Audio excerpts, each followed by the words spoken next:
So tell me more about Harbinger Asylum, and how long have you been doing Harbinger? I started in about middle of the year in 2010, Mm-hmm. and it was literally I've really wanted to be a writer most of my life, Mm-hmm. some sort of artist. And I thought to myself one day, it just dawned on me that well, if I can keep doing this, or I can get it out in the world. And I said, well, what if I try starting a poetry journal of my own? And I didn't even know that this was something a lot of others were doing. I just thought, why not do it? And so I used to do print shop, copier, things like that. And what eventually it came to is I found out about CreateSpace, which is a self-publishing platform, and it's easy, cheap, and there's no waste. I mean, we went to that and we did our first anthology in 2013, I think in January, and it was a collection of all the best of the last previous 2 years. And ever since then, we've used CreateSpace for the journal, and we've used them for the anthologies for our publications we've done. I think in 2013, about the middle of the year, we went into publishing full collections. We started with Marcy Eanes and Ken Jones, and have moved on since then to include a lot of other poets. We're actually going to publish in the near future T. Kilgore Blake and Lynn Lifshin, who are both very well known in the small press circles. And is the first name you mentioned? Say that again. I missed. T. Kilgore Blake, that's a pen name for a poet in, I believe, in Minnesota. Okay. His actual name is Thomas Smith. Okay. And you said you also are looking at publishing someone from Florida, who. We published his collected poems. It's Charles Bain Jr., and he was nominated as Poet Laureate of Florida, and that process is still underway.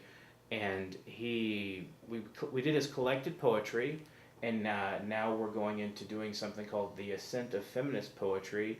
And this book has received blurbs from Eve Ensler as well as Nikki Giovanni, Mm-hmm. and that is something we're going to use to help promote, as well as the book itself, which will be partially put on Huffington Post. And also locally, you've published Usha Akila Mm-hmm. and her book Rosary of Latitudes, Yes. which is I've read most of that. Is very very well done, and that's something else to be really proud of. She has a lot of accolades behind her name also. Right, she does. She's a wonderful poet too. So it seems like you're really attracting high quality people to be published with Transcendent Zero, and Right. congratulations for keeping it going for 5 years Right. and I think getting better all the time. I think part of the attraction, some people have actually sent me emails that say they want to explain what they think the name means, the Transcendent Mm-hmm. Zero. It's kind of a mystical concept in some way, divine nothingness, or something like that. And people send me that, and then they want to be published because they like the name of of the press. We're listed on Poets and Writers on their database, as well as Harbinger Asylum is listed. So we've got some pretty good places we've been put. Well, give us another example of your own poetry, and then I'll go to some more questions. I'm gonna do the last chord hanging. The last chord hung over the foggy city like ambient wind. Oh, merciless are you, Beethoven. No one wants to hear the music anymore. The crowd goes on to better things. Your name is buried in their flesh, but like each rejection of your life, they do not sit still to hear your beautiful strokes. The piano is dead, its last chord hanging, and the master composer has lost his hearing. Isn't it beautiful? Tell the story about Isn't It Beautiful, because it's a good Um, story that you adapted right. the poem from. Beethoven was when he finally realized he was deaf and he could no longer hear his own music. He was pounding on the piano, and someone came in, and the thing he said to that person was, "Isn't it beautiful?" And he was commenting on, it was like he's saying, "I can no longer hear the music, and this has been my life. I've been rejected and rejected by women, by people, and this last moment here towards the end of my life, I am trying to play my own music and I can't hear it, and this has been my anchor my whole life. Frustration. Right.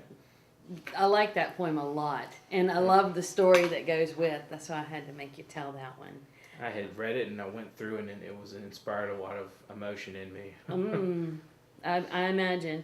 When did you start writing? When did you start calling yourself a poet?